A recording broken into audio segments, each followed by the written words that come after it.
तहरीक इंसाफ के चेयरमैन तहरीक इंसाफ के दोबारा चेयरमैन मुंतखब हो जाएंगे इन इंट्रा पार्टी इलेक्शंस में?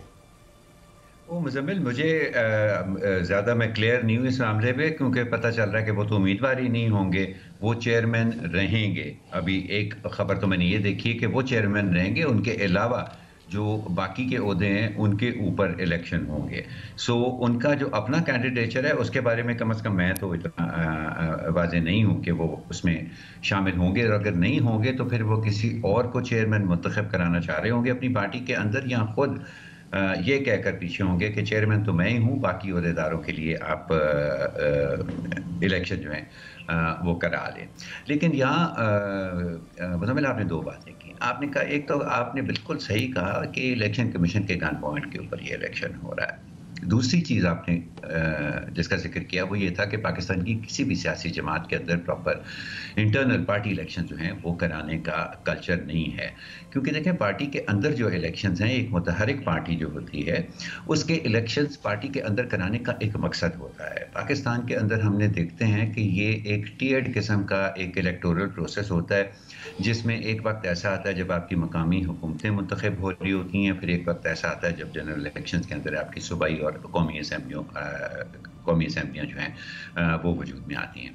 तो अगर तो कोई पार्टी वाकई ही अपने अंदर एक जमहूरी कल्चर क्रिएट करना चाहती है तो उसको अपनी इलेक्टोरल एक्सरसाइज जो है उसको भी अलाइन करना चाहिए इन चीज़ों के साथ, ताकि जो पार्टी के अंदर इलेक्शन हो और उससे जो पार्टी का कल्चर वजूद में आए, उससे पार्टी की मदद हो कि हाँ, वो मकामी हुकूमतों के इलेक्शन हैं या सूबाई या कौमी हुकूमतों के इलेक्शन हैं, उनके अंदर भी उसको इंतज़ामी एतबार से भी, सियासी एतबार से भी, और अपनी जिस तरह से वो अपने आप को ऑर्गेनाइज करनी चाहती है, अपनी लीडरशिप को ख़ास तौर पर जिस तरह से ऑर्गेनाइज करना चाहती है, उसके एतबार से भी मिले। वो तो हमें होता नज़र नहीं आता, दीगर पार्टियों में भी नहीं नज़र आता, और ज़ाहिर है कि तहरीक इंसाफ में भी वो चीज़ हमने नहीं देखी है। तो मुझे इन इंतखाबात की सिवाय इसके कि मुज़म्मिल साहब हम फिर से बैठ के टीवी के ऊपर थोड़ी सी इसके ऊपर गुफ्तगू कर लेंगे, कुछ बातें कर लेंगे सारे, मुझे इसका कोई खातिर खा नतीजा निकलता नज़र नहीं आ रहा। एक दफ़ा ये इमरान खान के अपनी चेयरमैनशिप का मसला जो है इसके ऊपर थोड़ी सी वजाहत अगर आ जाए तो। जी ये अंबर, आपको लगता है, वो कहते हैं फ्रूटलेस एक्सरसाइज है, आमिर साहब कहते हैं इसमें से निकलना कुछ भी नहीं है, इलेक्शन कमीशन गन पॉइंट पे करा रहा है, ना भी कराते तो क्या फ़र्क पड़ जाना था Tehreek Insaf inter party elections? देखिए, इलेक्शन कमीशन ऑफ पाकिस्तान का काम है कि जो कवानीन हैं उन पर अमल दरामद हो, किया जाए, और वो कर रहे हैं। लेकिन जाहिर है गन पॉइंट पे ज़रूर है, क्योंकि वक्त कम है, मुकाबला सख्त है और लोग भी कुछ नज़र नहीं आ रहे इसमें। जो इंटर पार्टी इलेक्शंस हैं, ये जाहिर है हर सियासी जमात का अपना आइन होता है, उसके मुताबिक होने होते हैं। इस हम ये भी कह सकते हैं कि जो दीगर जो बड़ी सियासी जमातें हैं, आपने बिल्कुल दुरुस्त फरमाया शुरू में कि जिस तरह के इलेक्शंस, इंटर पार्टी इलेक्शंस उनके होते हैं, उन पर भी बहुत सवालिया निशान है। लेकिन वो क्योंकि उनको कुछ रिक्वायरमेंट्स फुलफिल करनी होती हैं इलेक्शंस में हिस्सा लेने के लिए, मुकाबला करने के लिए, तो वो कर देते हैं। क्योंकि रिगिंग किस लिए आखिर होती है? रिगिंग इसलिए होती है ना कि कोई एक सेंट्रल या मरकजी कुछ क़यादत होती है जो कंट्रोल रखना चाहती है अपने इलाके पे, मुल्क पे, अपनी पार्टी पर, तो वो रिगिंग करवाती है। तो चाहे आप इंतखाबात के हवाले से बात करें या सियासी जमातों के अंदर बात करें, ये एक नॉर्म बन गया है जो हम उसको तनकीद करते हैं, लेकिन उसको कोई फ़र्क नहीं पड़ता। जहाँ तक पाकिस्तान तहरीक इंसाफ की बात है, ये खबरें आपने जैसे बताया बिल्कुल गर्दिश करी है कि खबर तो यही है कि इमरान खान साहब खुद हिस्सा नहीं लेंगे। ज़ाहिर है उसकी बुनियादी वजह तो एक ही नज़र आ रही है कि उनको नाअहली की सज़ा हालांकि मुअत्तल हो चुकी है, वो मिली हुई है।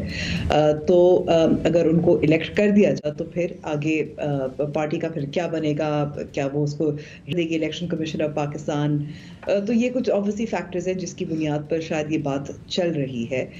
जहाँ तक उनकी रिप्लेसमेंट की बात है, अब दिलचस्प बात ये होगी कि रिप्लेसमेंट कौन हो सकता है। अब ज़ाहिर है हमें आगे देखना होगा। आपने इससे पहले बात की, हो भी सकता है, ज़ाहिर है जो भी रिप्लेसमेंट हो वो ऐसा शख्स हो या ऐसी ऐसी शख्सियत हो जिस पर इमरान खान साहब बहुत एतबार करते हों। अक्सर औकात यही होता है और सियासी जमातों में शायद इसी वजह से मौरूसी सियासत पे जो तनकीद होती है वो चलती रहती है कि रिश्तेदार होते हैं तो समझा जाता है कि उन पर एतबार ज़्यादा किया जा सकता है बनिस्बत जो बाकी दीगर लीडर्स हैं।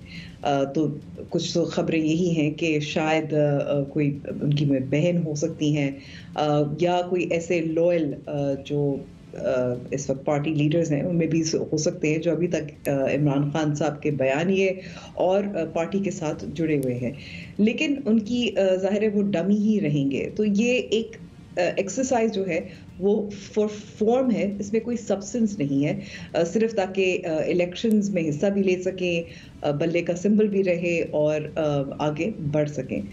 इस किस्म के गन पॉइंट की वजह से कहते हैं ना, शादी भी जो बंदूक की नोक पे होती है तो उसका क्या फ़ायदा होता है। मेरे ख्याल में कि इलेक्शंस भी इस तरह बंदूक की नोक पे हो तो उनका कोई फ़ायदा नहीं है, कोई सब्सटेंस तो नहीं है।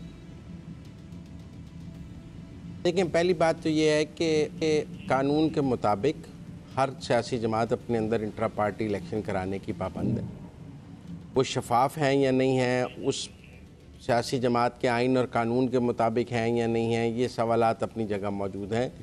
लेकिन इलेक्शन कमीशन हर सियासी जमात को अपने अंदर इंट्रा पार्टी इलेक्शन कराने का शौक़ जारी करता है और बर वक्त सब ने कराने होते हैं। तो इसमें गन पॉइंट वाली बात तो नहीं है। उनके ड्यू थे, वो नहीं करा रहे थे, उनको बग़ैर इलेक्शन कमीशन के शोकाज के करा लेने चाहिए थे। जब आपके ड्यू थे तो आपने ज़रूर इस बात का इंतज़ार करना है कि हमें शोकाज मिल जाए और गन जब तक हमारी गन पट्टी पर नहीं आएगी हम काम नहीं करेंगे।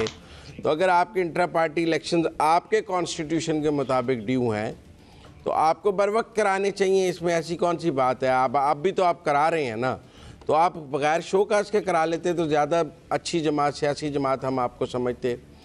दूसरी बात यह है कि चेयरमैन पीटीआई की सज़ा मुअत्तल है, लेकिन पाकिस्तान के कानून के तहत सज़ा मुअत्तल होने से नाअहली ख़त्म नहीं है, नाअहली बरकरार रहती है। अगर सज़ा मुअत्तल हो भी जाए तो वो नाअहल हैं, इसीलिए वो चेयरमैन का इलेक्शन नहीं लड़ रहे हैं। क्योंकि अगर नाअहल चेयरमैन होगा तो बल्ले का निशान नहीं होगा। जैसे कि नवाज़ शरीफ के लिए सैनेटर्स के निशान छीन लिए गए थे, जैसे कि बेनज़ीर भुट्टो ने पी बनाई क्योंकि वो खुद कन्विक्ट थी और वो नहीं चला सकती थी, उन्हें अमीन फ़हीम को आगे लाना पड़ा। तो ये कोई ऐसी बात तो नहीं है कि जो तहरीक इंसाफ के साथ हो रही है और बाकी सियासी जमातें इस अमल से गुजरी नहीं है। लॉ ऑफ द लैंड है, सबको इसमें से गुजरना पड़ता है। कोई लॉ यहाँ तो इमरान खान अपने दौर में बदल देते ये कानून, लेकिन तब उनको सूट कर रहा था क्योंकि उनके मुखालिफ नवाज़ शरीफ पर लागू था। वो ये भूल रहे थे कि एक दिन उन पर भी लागू हो जाएगा। अब वो चेयरमैन नहीं है तो कौन चेयरमैन होगा, ये $1 मिलियन क्वेश्चन है। कुछ लोगों का ख्याल है कि अलीमा खान चेयरमैन होंगी तो पीटीआई चल सकती है, इलेक्शन कैंपेन चला सकती है। कोई बैरिस्टर गौहर खान का नाम ले रहा है। कुछ लोगों का ख्याल है कि अगर परवेज़ इलाही सदर हो सकते हैं तो चेयरमैन क्यों नहीं हो सकते हैं। कुछ बुशरा बीबी का नाम ले रहे हैं। तो अभी कुछ जगह बैरिस्टर गौहर खान का नाम आ रहा है कि जी वो ख़ानदान से कोई नहीं होगा, लेकिन कुछ जगहों पे बात हुई है, वो कह रहे हैं अलीमा खान बहुत हॉट फेवरेट कैंडिडेट हैं। तो एक चेयरमैन तो उन्हें लाना पड़ेगा, जो मैं काफ़ी अरसे से कह रहा था, अगर उन्होंने इलेक्शंस में जाना है। और कौन होगा वो चेयरमैन जिस पर इमरान खान 100% एतबार करेंगे? नवाज़ शरीफ ने शहबाज शरीफ पर किया था, बेनज़ीर भुट्टो ने मखदूम अमीन फ़हीम पर किया था, तो अब इमरान खान किसके ऊपर करेंगे? आमिर साहब, आपको क्या लगता है?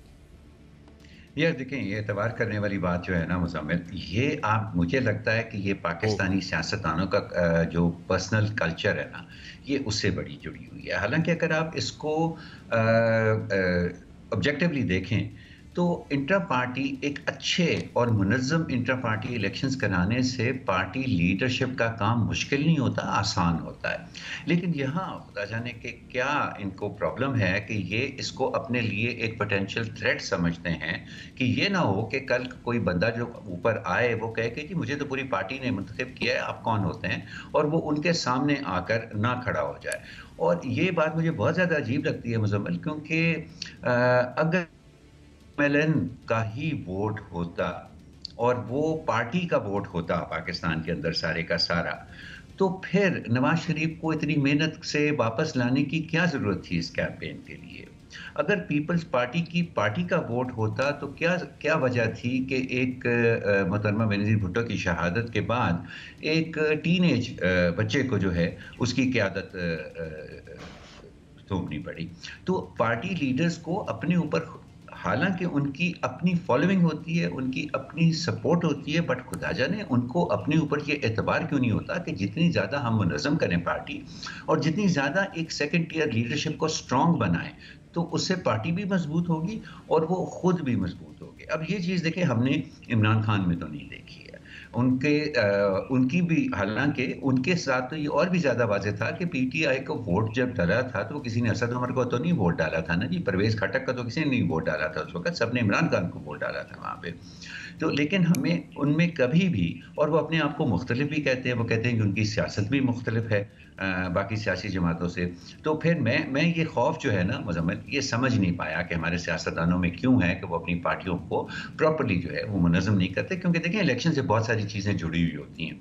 वो पार्टी के अंदर जिस तरह की पॉलिटिकल एक्टिविटी होना चाहिए उसको भी इंट्रा पार्टी इलेक्शन जो है वो आसान बना देते हैं और उसको ऑर्गेनाइज करना जो है उसमें सहूलत पैदा हो जाती है उसके लिए। लेकिन सारी चीज़ों के बावजूद वो नहीं इस बात को समझते या नहीं ऐसा करना चाह रहे, तो फिर क्या कोई इलेक्शंस के अंदर भुगतना पड़ता है ना, जब उनके लिए हालात साजगार नहीं होते हैं तो फिर उनकी पार्टी इस हालत में नहीं होती है कि वो उनका इफेक्टिवली या एक मौसर तरीके से उनका मुकाबला कर सके।